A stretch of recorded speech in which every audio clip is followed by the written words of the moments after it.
In February 2014, Burundi experienced the worst flooding that it's known. So there were 10 hours of very heavy rainfall. In the northern parts of Bujumbura particularly, it caused huge landslides and mudslides, and volume of water just caused the huge rocks just to come down from the mountainside, carving out great gullies as these rocks just came down. And obviously for anything that was in the path of the water and the mud and the rocks was just destroyed. Houses were destroyed, people were washed away with the flood, and then the next morning we just wake up finding people are dead, others are missing. Until now we don't know the number of people who were missing that day. Look, what is it here? It was like this, just like this, and in one night you wake up in the morning, you find it is like this, all long way, and there was houses. They were completely washed away. Tented camps were set up around the city, and people were moved in kind of a mass into different camps.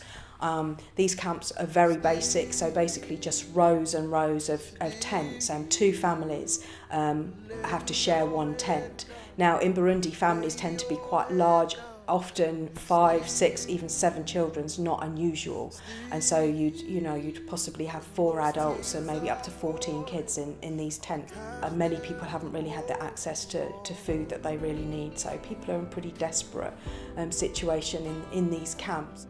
We met with a lady, Adet, who'd lost 5 of her 6 children, so we met her with her one remaining daughter, and she just shared with us the traumatic experience of how she'd and her daughter had been saved because they'd been out collecting rainwater when their house collapsed on the children inside. Nitwa Ntiyabose Odette. Nari mfise abana 6 sigaranye kamwe. Nawe nyene twari kumwe. Kuba yarasigaye n'uyu twari kumwe hanze nariko ndareka amazi. Ndiko ndeka amazi imvura yari kiragwa. Ama nawe akaba ari karareka mu gikomba soka mu mbegeti. Hanyuma rero tuzatubona abantu bariko baramanuka bagenda bariko baratwagwa, tuzatubona n'ibigazi biriko biragwa. Maze biriko biragwa rero, hanyuma rero nanje nca ndiruka.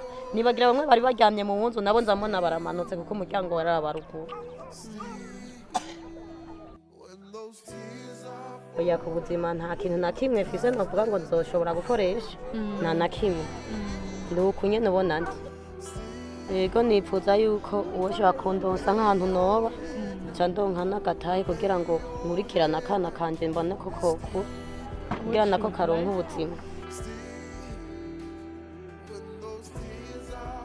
There's then another camp that I visited, which is completely shocking when you see the conditions that people are living in there. So actually when Everest took me there and we drove up, I actually thought we were coming to an animal farm. People here have been moved here by the authorities. They were living by the lake in kind of informal settlements, and they were basically moved off that land and put here with nothing at all. The authorities wanted the land for other things, and so these people were just forcibly moved. Umumama ngaha mu ikambi biragoye kuko dufise uburyamo bubi, ufise umufasha biragora ukuntu ushobora gusasa, kandi dufise turaramo ni gato cyane, ugaca usanga abana n'umupapa n'umumama bisaba ko barara hamwe. Kazoza kacu n'ukuri ntako tubona kireka hamwe, abavyeyi hamwe n'Imana yo mu ijuru bo twitaho bakaraba ukuntu natwe dutunganiriza ibyacu kugira turonke natwe uburaro nk'abandi, turonke aho tuba, turonke abana bacu twobarerera mu mahoro. Nukuri turamerewe nabi cyane ku vy'umubiri mu bisanzwe. The people have actually been termed the forgotten people because it's like they're just there with no hope of going anywhere else and really very little assistance there.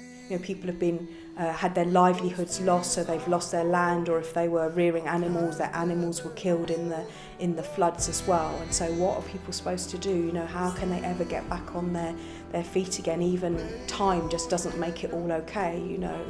And so over 1,800 families completely lost their homes, and over 12,000 people have been in camps around the city, but really with no hope of being able to ever rebuild their homes.